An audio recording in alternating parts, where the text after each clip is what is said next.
गीता अध्याय नंबर 7 के श्लोक नंबर 29 में कहा कि अर्जुन मेरे इस ज्ञान का जो आश्रय कर लेगा, चौथे अध्याय के 32 और 34 श्लोक में कहा है कि भगवान वो परमात्मा स्वयं आकर के अपने मुख कमल से तत्व ज्ञान प्रचार करता है। उसके अंदर यज्ञों की जानकारी, धार्मिक अनुष्ठानों की जानकारी विस्तार पूर्वक कही गई है।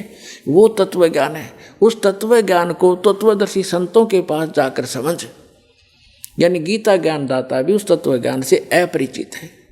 वो गॉड गिवन ज्ञान है, वो तत्व ज्ञान है। भगवान आकर स्वयं देता, अपने मुख कमल से बोलता, सच्चिदानंद घन ब्रह्म, वो परम अक्षर ब्रह्म।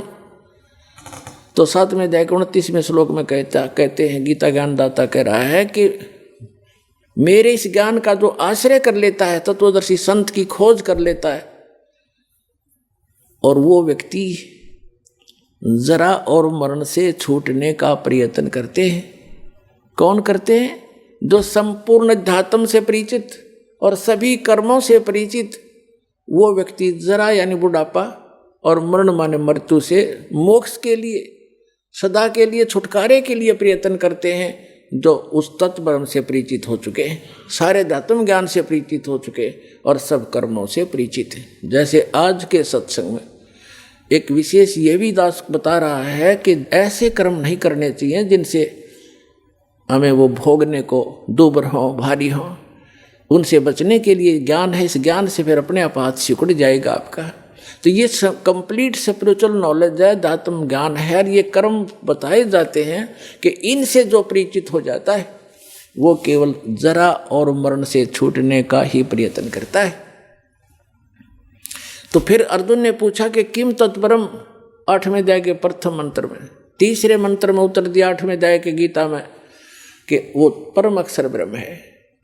तो पुण्यात्माओं, वो स्थान है सतलोक जहाँ जरा और मरण नहीं है।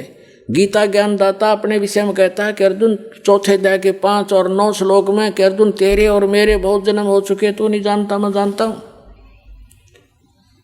अध्याय नंबर 10 के श्लोक नंबर 2 में गीता में, अध्याय नंबर 2 के श्लोक 12 में गीता ज्ञानदाता कहता है अर्जुन, जन्म मृत्यु तेरी भी और मेरी भी सदा बनी रहेगी यदि मेरी शरण में रहना है। 8वें अध्याय के 13वें श्लोक में कहा कि मेरा तो ओम नाम है मुझ ब्रह्म का, और इसको भक्ति करता हुआ अंतिम सांस तक जाएगा तो मुझे प्राप्त होगा, यह गति प्राप्त होगी जो ओम से मिलने वाली है। उस ओम के जाप से ब्रह्मलोक प्राप्ति है। 8वें अध्याय के 16वें श्लोक में बताया है कि ब्रह्मलोक में गए हुए प्राणी भी पुनरावृत्ति में उनका भी जन्म मृत्यु होता है।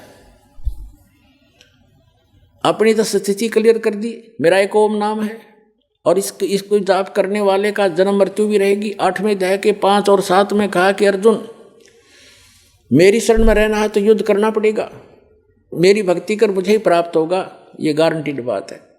लेकिन शांति नहीं हो सकती, युद्ध करना पड़ेगा। युद्ध करने वाले को शांति कहा।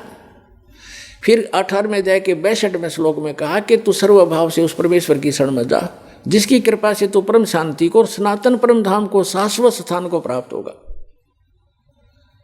उसके लिए ऑप्शन छोड़ ही दिया कि तत्वदर्शी संतों की खोज कर, वो आपको बताएंगे। गीता ज्ञानदाता उस तत्व ज्ञान से अपरिचित है, अन्यथा एक अध्याय और लिखवा देता अगर उसमें उसको ज्ञान होता। 15वें अध्याय के 1 से 4 का सारांश है कि तत्वदर्शी संत की पहचान भी बताई है कि जो उल्टे लटके हुए संसार रूपी वृक्ष के सभी छंद बता देगा, सभी विभाग बता देगा, जड़ से लेकर पत्तों तक सवेदविद, वह वेद के तात्पर्य को जानने वाला तत्वदर्शी संत है। उसके पश्चात परमेश्वर के उस परम पद की खोज करनी चाहिए। 15वें अध्याय के 4 श्लोक में कि जहाँ जाने के बाद साधक फिर लौटकर कभी संसार में नहीं आते। तो वो स्थान है सतलोक।